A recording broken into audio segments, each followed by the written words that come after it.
Egunon, vamos a ver si con este vídeo consigo que entendáis mejor toda esta parte de los medicamentos que están relacionados con la coagulación.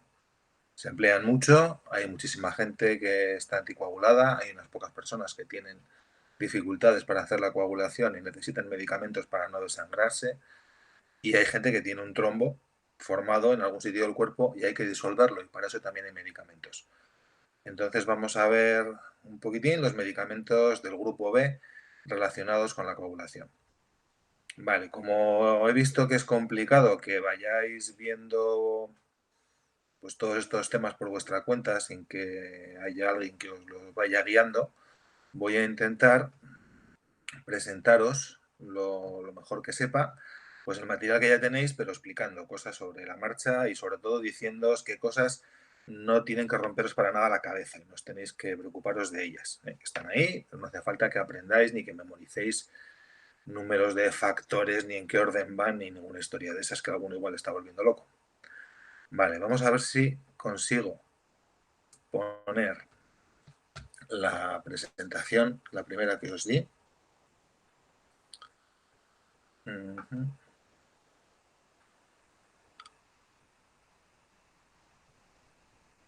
Vamos a ver, voy a dejar esto aquí en pequeñito y voy con la presentación. A ver cómo queda la grabación. Bueno, ya veis los medicamentos relacionados con la hemostasia y la coagulación. ¿Qué es esto de la hemostasia? Pues ya veis que es un mecanismo que lo que hace es que cuando se nos rompe un vaso, tenemos una herida, pues se nos va la sangre por ahí y lo primero que hay que hacer es tapar esa salida, ese agujero, esa lesión por la que sale la sangre y evitar perder la máxima cantidad de sangre posible. Vale, entonces lo primero que ocurre es una vasoconstricción. Los vasos se estrechan y pasa menos sangre por ellos, por lo cual perdemos menos sangre. Posteriormente, no tengo ratón, por cierto, se van juntando plaquetas en los bordes de esa lesión. Las plaquetas, digamos que unas que ya se han pegado llaman a otras, con lo cual van muchas más y forman un tapón. Un tapón blandito, blanco, que le llaman.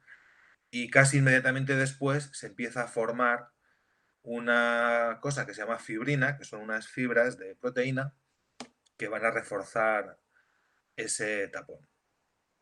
Bueno, y al final, pues una vez que se cure, los tejidos lesionados se reparen, pues el coágulo se tiene que deshacer y dejar como si no hubiera pasado nada.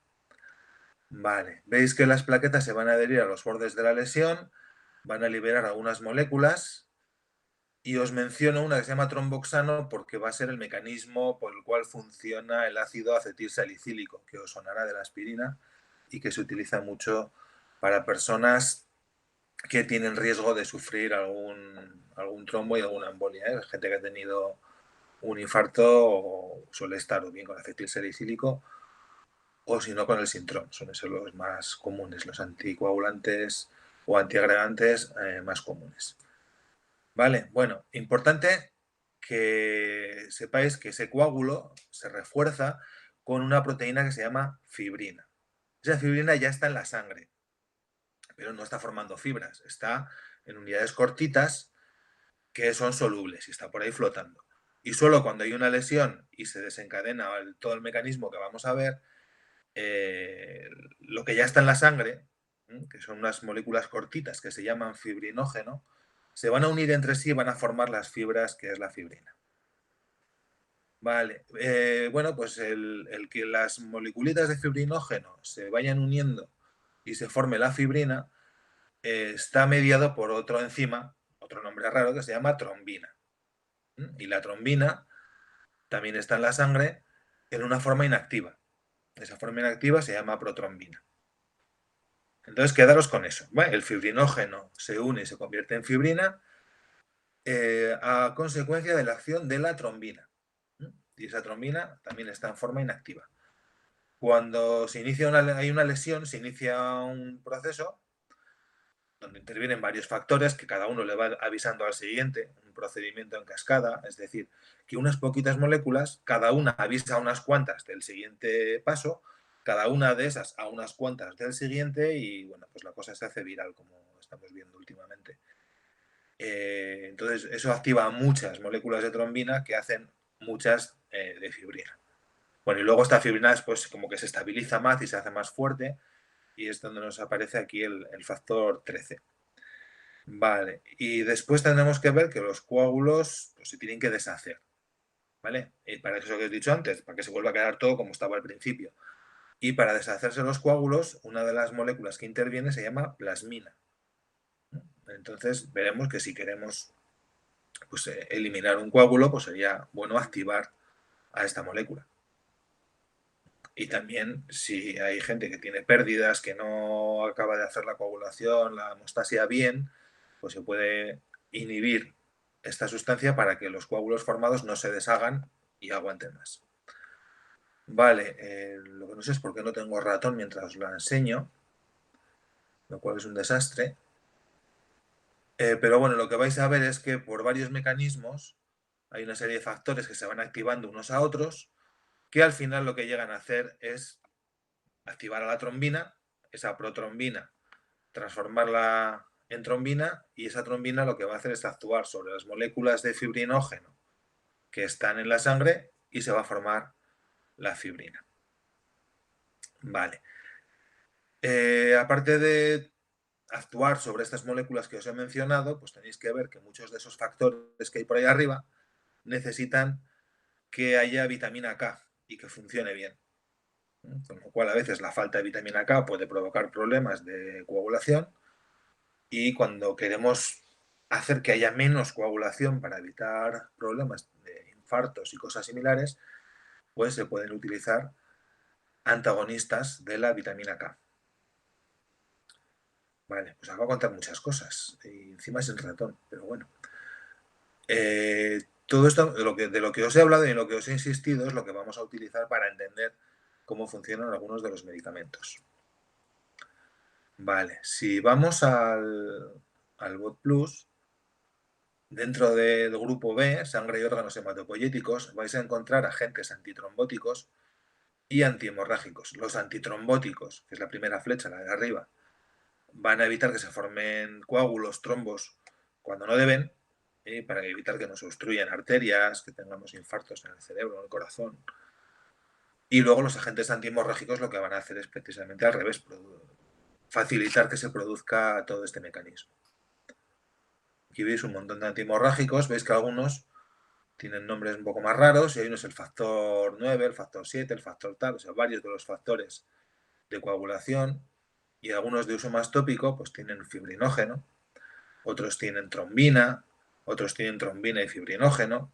Bueno, veis que muchos de ellos lo que hacen es sustituir a algunos de estas moléculas que intervienen en todo el proceso y que a alguien pues, le pueden faltar. Vale. De estos también hay algunos que lo que hacen es inhibir la degradación de la fibrina.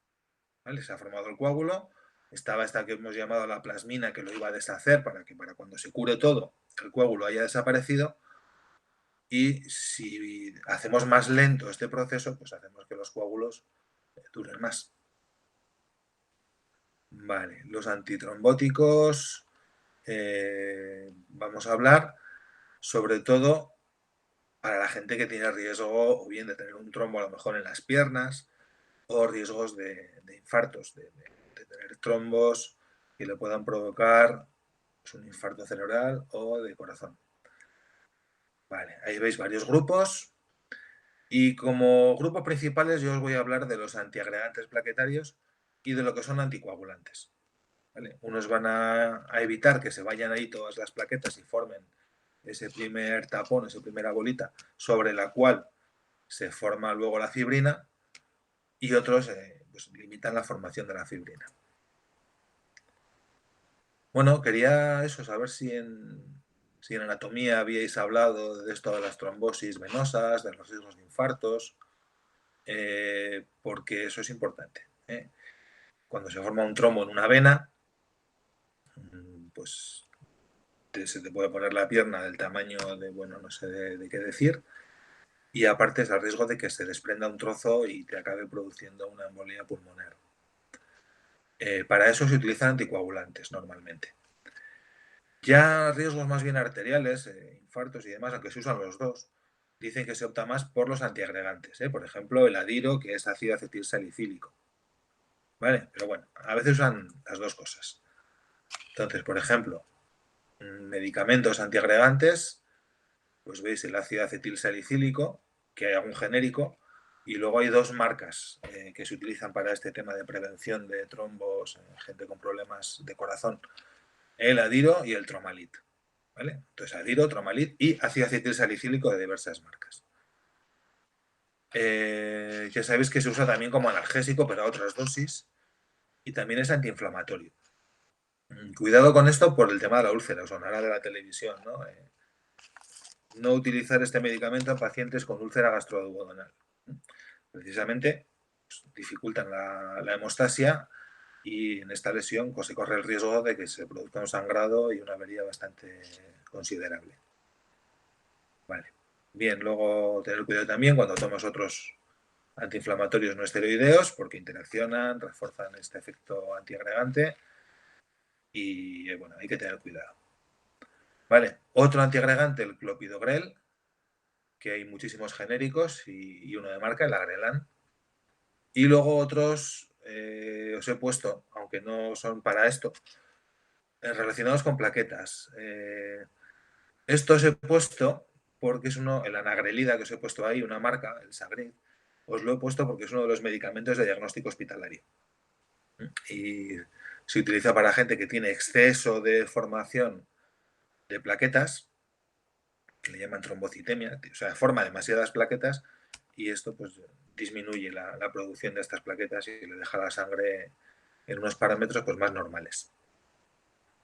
Vale, aquí hay que, bueno, he mezclado en realidad dos cosas, no debía haber puesto de título heparinas, debía de haber puesto inhibidores del factor 10A, que es uno de los mecanismos de las heparinas.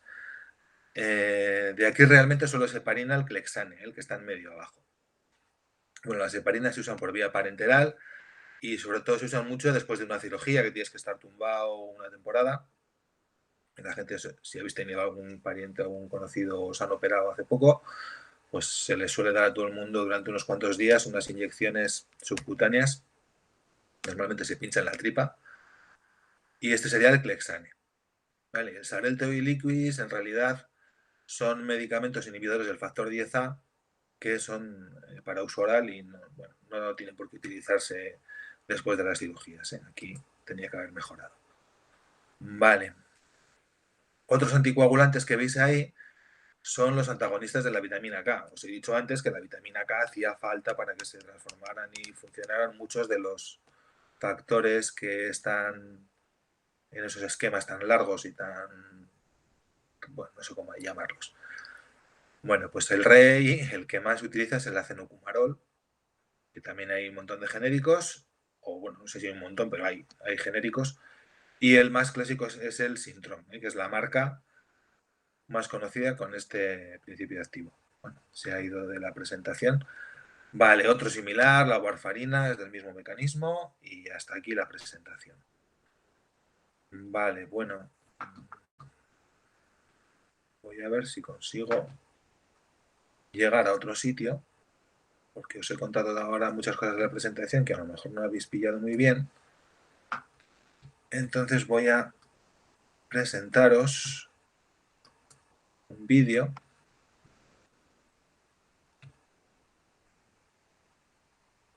donde se ve todo este proceso. Bueno, igual cuentan demasiadas cosas, pero pues, creo que está bien que se vean las imágenes.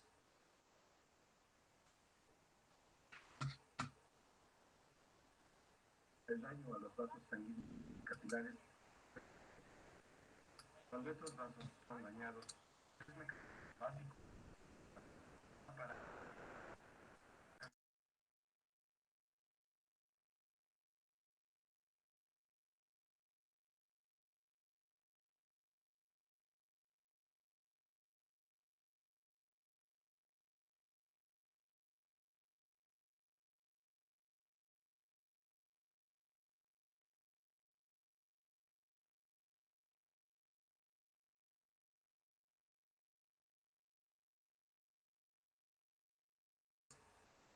Vale, decía que esperaba que estuvierais oyendo el audio del vídeo.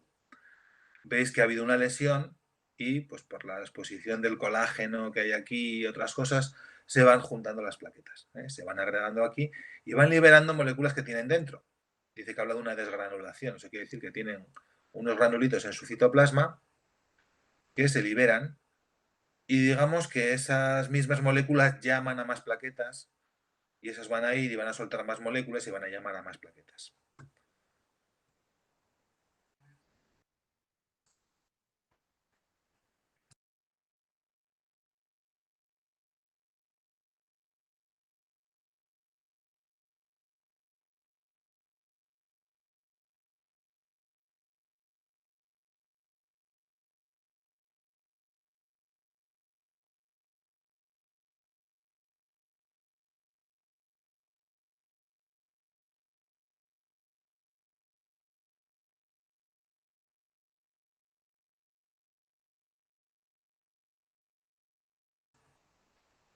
Bueno, pues lo que hemos visto es eso, ¿eh? Hay varias moléculas que sueltan las propias plaquetas, que llaman a más plaquetas para que se vayan pegando ahí. Vale, hemos hablado del tromboxano, ya os he dicho antes, porque la inhibición o el antagonismo, no sé muy bien lo que hacen sobre el tromboxano, es el mecanismo del ácido acetilsalicílico.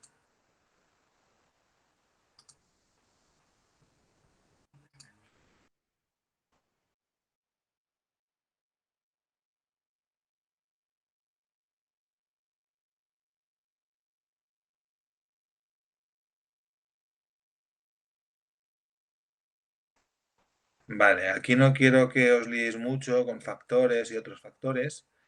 A lo que sí me interesa es que después, aquí, después de una activación en cascada de no sé cuántas moléculas, se va a empezar a formar las fibras de fibrina.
Vale, entonces lo que quería ver era como después de toda esa cadena, la protrombina se convertía en trombina y la trombina hacía que el fibrinógeno se fuera uniendo en estas fibras que se llaman fibrina. Tampoco hace falta mucha más historia que os sepáis.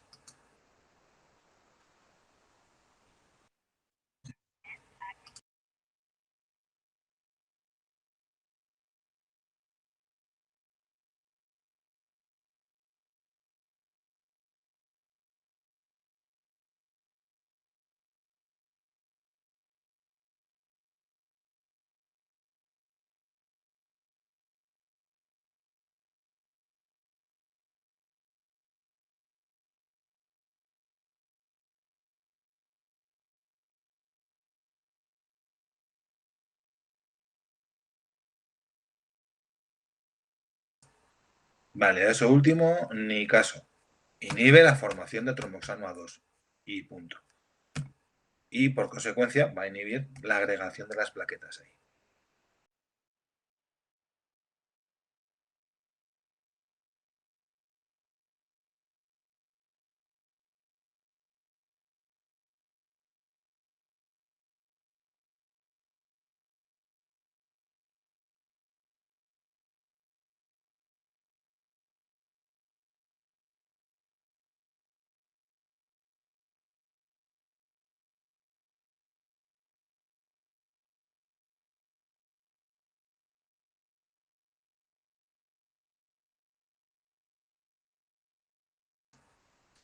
Vale, y esto creo que lo voy a dejar ahí porque la heparina, este vídeo lo lía bastante y no va a merecer la pena. ¿Vale? Lo que sí que vamos a ver es que la heparina va a activar una molécula que inhibe a la trombina y también va a inhibir el factor 10. Y vamos, de sobra y suficiente para un buen rato.